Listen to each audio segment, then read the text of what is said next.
Sergent York, qui fut le plus grand succès de l'année 1941 aux États-Unis, a été réalisé par Howard Hawks. Gary Cooper y incarne un très sympathique cutéreux du Tennessee, chasseur incomparable, bon vivant, un peu porté sur la bouteille et le tapage nocturne. Un soir d'orage, il est touché par la grâce. Et, poussé par Walter Brennan, pasteur de la secte évangélique du coin, il se convertit. Vient 1917, l'Amérique entre en guerre. Gary Cooper, malgré ses dons exceptionnels de tireur, refuse dans un premier temps de combattre par conviction religieuse. Il accepte finalement et sur le terrain, ses compétences de chasseur et son courage font de lui un héros qui capture à lui tout seul plus d'une compagnie entière. L'ennemi, ici le soldat allemand de la guerre de 14, est bien grossièrement caricaturé. Barbare, fourbe, incompétent, pleutre, quasi demeuré. Ce procédé, bien nuisible au scénario des films de guerre, va aller croissant après l'entrée en guerre fin 1941. La partie finale du récit sur le front français s'en ressent, étant plutôt grotesque malgré tout le talent de Gary Cooper. Le reste est assez réussi, notamment les scènes dans le Tennessee profond avec ses personnages pittoresques. La conversion de Gary Cooper ne manque pas de ferveur.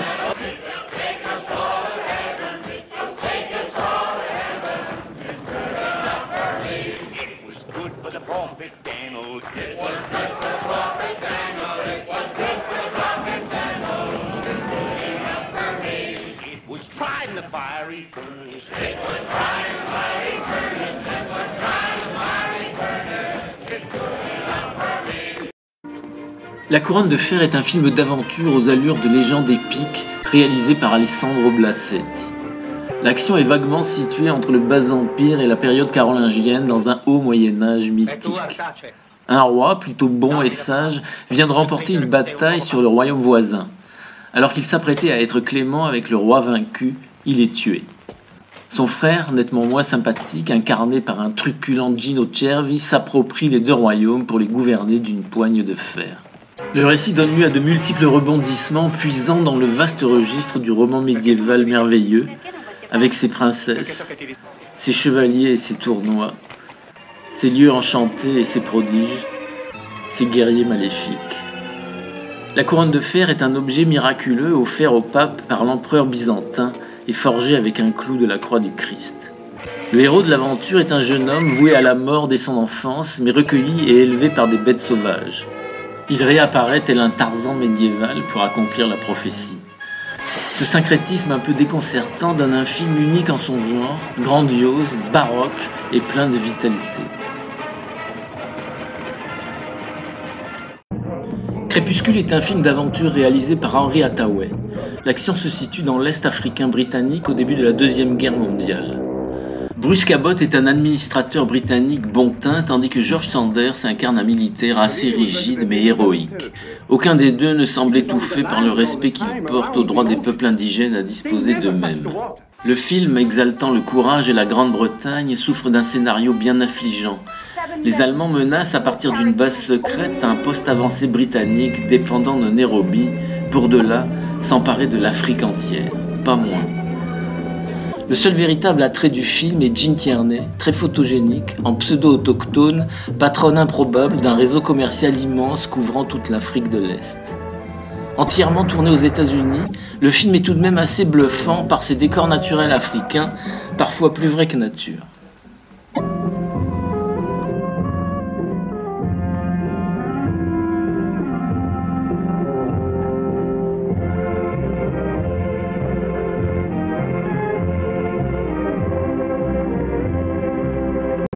Le Président Kruger est un film allemand sorti en avril 1941, réalisé par Hans Steinhoff. Le film relate la Seconde Guerre des Boers au début du XXe siècle, à l'issue de laquelle les Anglais mirent la main sur les territoires d'Afrique du Sud qui avaient été peuplés par des colons européens fuyant le joug britannique. Malheureusement pour ces fermiers, pour beaucoup d'origine hollandaise, on trouva de l'or sur leur territoire, ce qui hâta de convaincre les Anglais de s'emparer de leur pays. Depuis son exil de Suisse, Paul Kruger, président du Transvaal indépendant, qui fut l'âme de la résistance aux Britanniques, fait le récit de cette tragédie sous les traits d'Emil Jannings, une gloire du cinéma allemand d'avant-guerre.